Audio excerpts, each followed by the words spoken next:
আমি ক্লাস 10 ৰ advance মেথছৰ quadratic equation অৰ্থাৎ দ্বিঘাত সমীকৰণ চেপ্টাৰটো পঢ়ি আছিলো। কালি আমি ফাৰ্ষ্ট ক্লাছটো পঢ়িছিলো আৰু কালি ফাৰ্ষ্ট ক্লাছত ax square plus bx plus c equal 0 আমাৰ যেটো দ্বিঘাত সমীকৰণ আছে ইয়াৰ আমি মূল উলিয়াইছিলো আৰু মূলটো আমি কি পাইছিলো x equal - b plus minus root b square minus 4ac divided by টুৱাইছে আৰু এই যেটো আমি x ইকুৱেল যেটো আমি এই ভ্যালুটো পালো ইয়াক আমি কি বুলি কোৱা হয় কোৱাড্ৰেটিক ফৰ্মুলা বুলি কোৱা হয় আৰু অসমীয়াত দ্বিঘাত তত্ত্ব বুলি কোৱা হয়। আপোনালোকে যদি সেই ভিডিওটো চোৱা নাই সেই ভিডিওটো চাব কাৰণ এই যেটো আমাৰ ইকুৱেশ্যন আছে এই ইকুৱেশ্যনটোৰ পৰা কিতাবা আমাক কি উলিয়াব দিয়ে মূলকিটা উলিয়াবলৈ দিয়ে আৰু লগতে আপোনালোকে তাৰ বৈশিষ্ট্য অৰ্থাৎ নেচাৰ কিটা চাব হয়তো আপোনালোকে সেইকিটা জানিও। আজি আমি যেটো তাৰ মূল কালি পাইছিলো x equal - b plus minus root b square minus 4ac divided by টুৱাইছে এই মূল দুটাৰ পৰা আমি কি কৰিম এটা কোৱাড্ৰেটিক ফৰ্মুলা অৰ্থাৎ দ্বিঘাত সমীকৰণ গঠন কৰিম। এটা আমি সেইটো কেনেকৈ কৰিম আমি সেইটো চাম। এতিয়া আমি কি পাইছিলো কালি x ইকুৱেল আমি কালি কি পাইছিলো - b plus b square minus 4ac divided by টুৱাইছে আৰু এটা কি পাইছিলো x equal - b minus b square minus 4ac divided by টুৱাইছে। এটা যদি আমি ধৰো আমি যদি এই পাৰ্টটো যদি আমি আলফা বুলি ধৰো আলফা ইকুৱেল কি হ'ব - b plus b square minus 4ac divided by twice a। ঠিক তেনেকৈ যদি আমি এই পাৰ্টটোক বিটা বুলি ধৰো বিটা ইকুৱেল কি হ'ব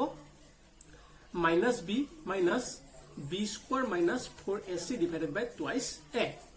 এটা আমি কি কৰিম আলফা প্লাস বিটা কিতাপত ধুনীয়াকৈ কৰি আছে গতিকে মই গোটেইটো কৰি দিয়া নাই আপোনালোকে সেইটো চাব।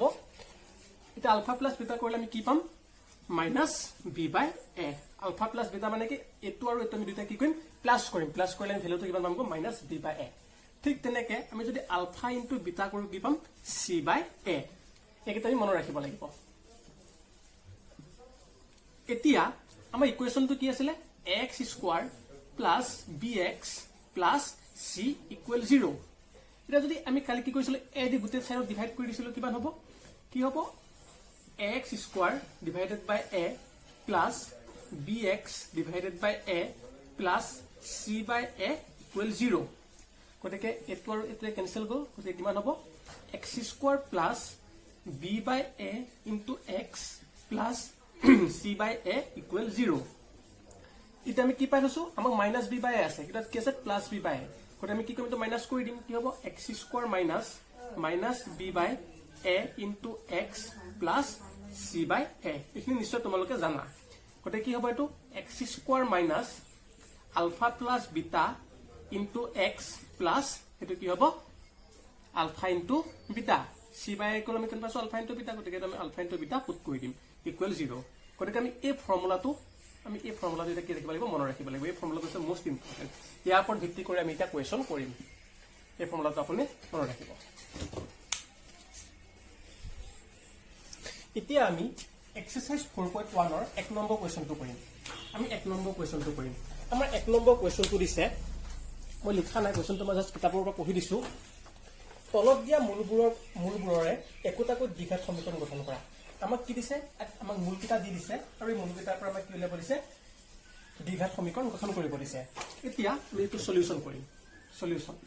মই 1 নম্বৰ আৰু 6 নম্বৰ কুৱেশ্যনটো কৰি দিছো। এই 6 নম্বৰ কুৱেশ্যনটো হৈছে ইম্পৰ্টেন্ট। এটা এক্সামত আহি থাকে, এইটো ভালকৈ চাব। এটা 1 নম্বৰ আমাক কি দিছে আমি ধৰো কি হ'ব আলফা ইকুৱেল -5 আৰু বিটা ইকুৱেল 7। এটা আমি দ্বিঘাত সমীকৰণটো অলপ আগত পাইছিলো কি পাইছিলো x আমি প্ৰথম আলফা প্লাস বিটা কৰি লওঁ। আলফা প্লাস বিটা ইকুৱেল কিমান হ'ব -5 প্লাস 7 ইকুৱেল কিমান হ'ব 2। ঠিক তেনেকৈ আলফা আৰু বিটা কিমান হ'ব -5 ইনটু 7 ইকুৱেল কিমান হ'ব -35। গতিকে আমি কি পাইছিলো therefore সমীকৰণটো হ'ব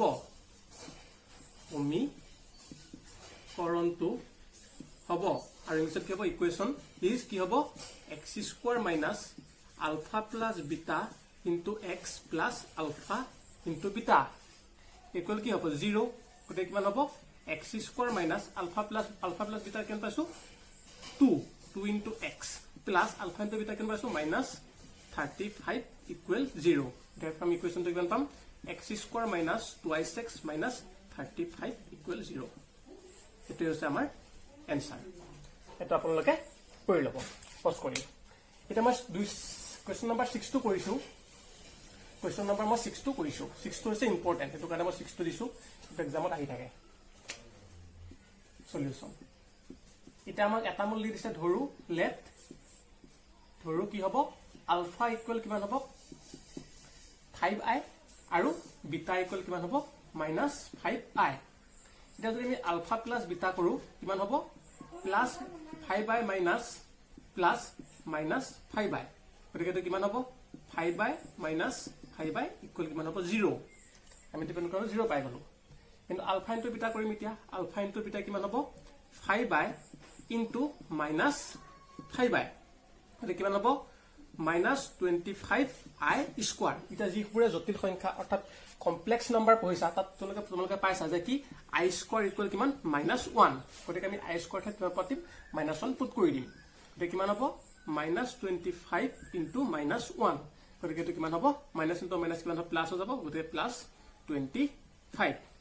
therefore সমীকৰণটো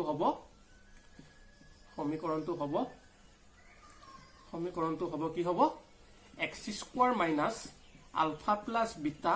into x plus alpha into beta গতিকে x স্কয়ার টো কিমান হ'ব x স্কয়ার হ'ব আলফা মাইনাস বিটা ইকুৱেল কিমান হ'ব 0 আলফা প্লাস বিটা কিমান পাইছো 0 গতিকে 0 into x plus alpha into beta কিমান 25 গতিকে এটো কি হ'ব x স্কয়ার প্লাস 25 এটো হৈছে আমাৰ এনসাৰ এটো মোস্ট ইম্পৰ্টেন্ট এটো আপোনালোকে মনত ৰাখিব লাগিব এটো কৰিবই আমি এতিয়া 2 নম্বৰ কোৱেশ্চনটো কৰিম আমাৰ 2 নম্বৰ কোৱেশ্চনটো হৈছে দ্বিঘাত সমীকৰণ গঠন কৰা যাৰ এটা মূল √3i অৰ্থাৎ আমাক এটা মূল দি দিছে আমি আনটো মূল এটা কেনেকৈ লিখিম দিয়া আছে এটা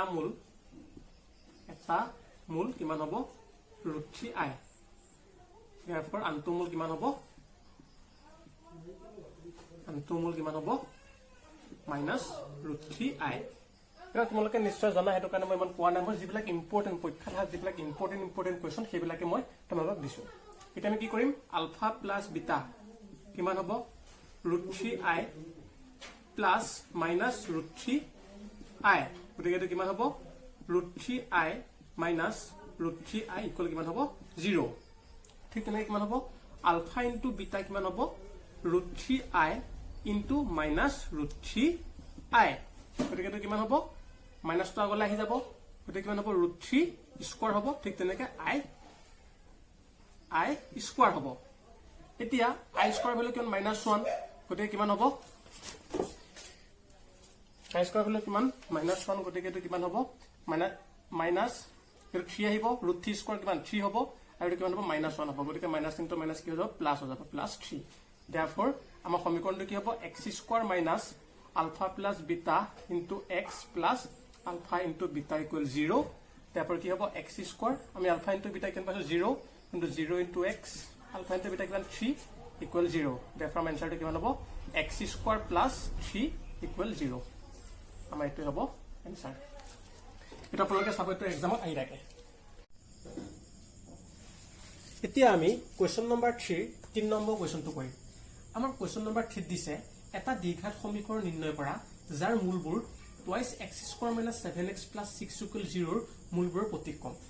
আমি প্ৰতিক্ৰম কি অলপ পিছত জানিম প্ৰথমে আমাক কি কৈছে মূলবোৰ অৰ্থাৎ এই যিটো ইকুৱেশ্যন এই ইকুৱেশ্যনটো আমি প্ৰথম মূলবোৰ উলিয়াই লওঁ প্ৰথমে এটা কি লিখিম সলিউশন কি দিয়া আছে twice x square minus 7x plus 6 equal 0 এতিয়া আমি কি কৰিম এটো উৎপাদক বিশ্লেষণ কৰিম অৰ্থাৎ ফেক্টৰাইজেশ্যন কৰিম ফেক্টৰাইজেশ্যন কৰিলে কি হ'ব প্ৰথমে x স্কয়াৰ সহ কিমান 2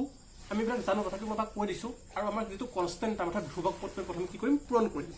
কৰিলে আমি কিমান পাম 12 পাম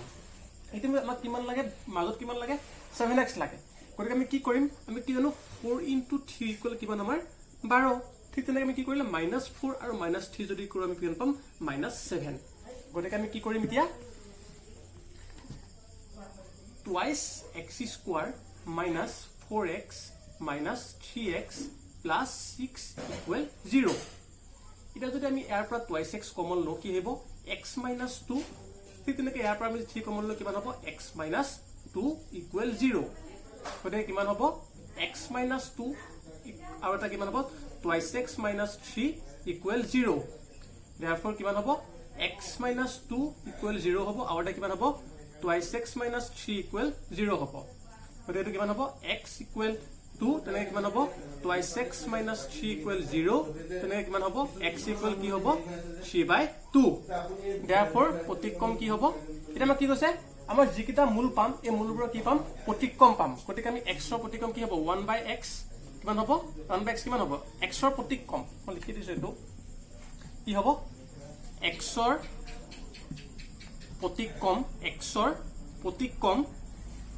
প্ৰতিক্ৰম কি হ'ব এটা কি হ'ব 1/2 আৰু এটা কি হ'ব এটো কি হ'ব